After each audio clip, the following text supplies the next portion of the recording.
যে ইন্নাল্লাহা তাইয়্যিব লা ইকবালু ইল্লা তাইয়্যিবা, আল্লাহ হচ্ছেন পবিত্র, তিনি পবিত্র ছাড়া কোনো কিছু গ্রহণ করেন না। ইন্নাল্লাহা আমারাল মুমিনিনা বিমা আমারা বিহিল মুরসালিন সুম্মা যাকারা রাজুলা ইউতুলু সাফারা আসআস আকবারা ইয়ামুদ্দু ইয়াদাইহি ইলা সামা। একটা প্রশ্ন রাখতে চাই, আপনি যে বললেন যে সুদ খাওয়া, মায়ের সাথে জেনা করা, এই হাদিসটা আমাকে দেখাতে পারবেন আপনি? অবশ্যই সহি হাদিস। আমরা শুনেন মাহফিল শেষ করি, তারপর আপনি কথা বলুন।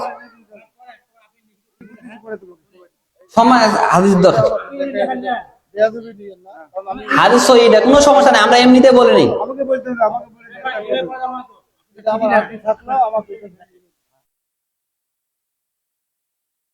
আচ্ছা ঠিক আছে, যেহেতু আলোচনা চলতেছে, তো যেই কথা বলতে যাচ্ছিলাম সম্মানিত উপস্থিতি, যে হারাম খাইলে আল্লাহ সুবহানাহু ওয়া তাআলা কি ইবাদত করবে না? রাসূলুল্লাহ বলেন যে যারা হারাম খায় এই শরীর কোনদিন কথা যাবে না, জান্নাতে যাইতে পারবে না, এতটাই এক।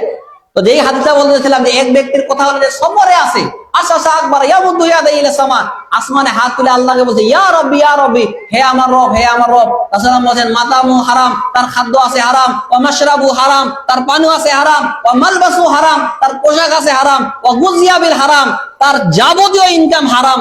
আন্না ইউস্তাজাবু লিযালিক, কিভাবে তার দোয়া আল্লাহ কবুল করতে পারে? তাহলে হারাম খাইলে দোয়া কবুল হবে? হবে না। আসসালাম বলেন লা ইয়াদখুলুনা জান্নাতা জাসাদুন গুযিয়া বিল হারাম, ওই শরীর কোনোদিন জান্নাতে যাবে না যেই শরীর হারাম খেয়ে খেয়ে উৎসবুক্ত হয়েছে, হারাম খেয়ে যে শরীর বড় হয়েছে। তাহলে যেই কথা বলতে চাচ্ছিলাম যে অত্যাচারী শাসককে যে হক কথা বলবে তাকে হত্যা করলেও ওই ব্যক্তি কার মতো মর্যাদা পাবে? হামজা রাদিয়াল্লাহু আনহু। এই কারণে সবসময় ভালো কাজের আদেশ দিতে হবে, মন্দ কাজের নিষেধ করতে হবে। একটা লোক বাম হাতে চা খাচ্ছে, আপনি তাকে বলেন যে ভাই বাম হাতে চা খাইয়েন না, ডান হাতে চা খান। কারণ বাম হাতে কে খায়? শয়তান খায়। আর ডান হাতে কে খায়? মুমিন মুসলিমরা খায়, তাই না? রাসূলুল্লাহ বলেন লা তাকুলু শিমাল, তোমরা বাম হাতে খাইও না, কারণ বাম হাতে কি খায়? শয়তান খায়। এখানে হক কথা বলতে হবে, সত্যের কথা বলতে হবে, ভালো কাজের আদেশ দিবে, মন্দ কাজে নিষেধ করতে হবে। আপনার ছেলেটা প্রতিদিন প্রতি মাসে মাসে ওই নাপিতের কাছে গিয়ে দাড়ি চাচে আনে, আপনি কিছুই বলেন না, আপনি কিসের পিতা?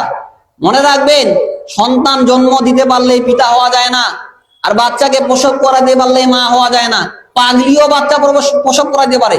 তাহলে একটা পাগলি আর আপনার মধ্যে কি পার্থক্য বলেন? আপনার স্ত্রীর মাধ্যমে, আপনার স্ত্রী আবার মাস্টার ডিগ্রি পাস করেছে, রোজ সে তার সন্তানের ফুল প্যান্টটা ধোয়ে দে, ওই প্যান্ট টাকনার নিচে থাকে, কিছুই বলে না। ও কিসের মা? আপনি কিসের অভিভাবক? বিবাহ করে আপনার ঠিক হয়নি। রাসূল সাল্লাল্লাহু আলাইহি সাল্লাম বলেন আলা কুল্লুকুম রাঈন ওয়া কুল্লুকুম মাসউলুন আন রাইয়াতি, তোমরা প্রত্যেকেই দায়িত্বশীল আর প্রত্যেকে তার দায়িত্ব সম্পর্কে জিজ্ঞাসিত করা হবে। আপনি আপনার বাড়ির দায়িত্বশীল, আপনার স্ত্রী কোথায় যায়, আপনার মেয়ে কোথায় যায়, এই সম্পর্কে আপনাকে জিজ্ঞাসিত করা হবে। তাহলে যেই কথা বলছিলাম যে ভালো কাজের আদেশ করতে হবে, মন্দ কাজের নিষেধ করতে হবে, তাহলে দোয়াই কবুল হবে না। রাসূলুল্লাহ বলেন ওয়াল্লাযী নাফসি মুহাম্মাদুর বিয়াদি, ওই সত্তার কসম করে বলতেছি যার হাতে মুহাম্মদ সাল্লাল্লাহু আলাইহি ওয়াসাল্লামের প্রাণ রয়েছে, লা তা'মুরুনা বিল মারুফি ওয়া লা তানহাউনা আনিল মুনকার আও লা ইয়াশিকান্নাল্লাহু আইয়াবাসা আলাইকুম আযাবান মিনহু সুম্মা তাদুনাহু ফালা ইউস্তাজাবু লাকুম। রাসূলুল্লাহ বলেন অবশ্যই তোমরা ভালো কাজের আদেশ করবে, অবশ্যই তোমরা মন্দ কাজের নিষেধ করবে, না হলে আল্লাহর পক্ষ থেকে আযাব আসবে। কার পক্ষ থেকে? আল্লাহর পক্ষ থেকে আযাব আসবে। তোমরা হাত তুলবে, আল্লাহর কাছে দোয়া করবে, ফালা ইউস্তাজাবু লাকুম, তোমাদের দোয়া আল্লাহ কবুল করবে না।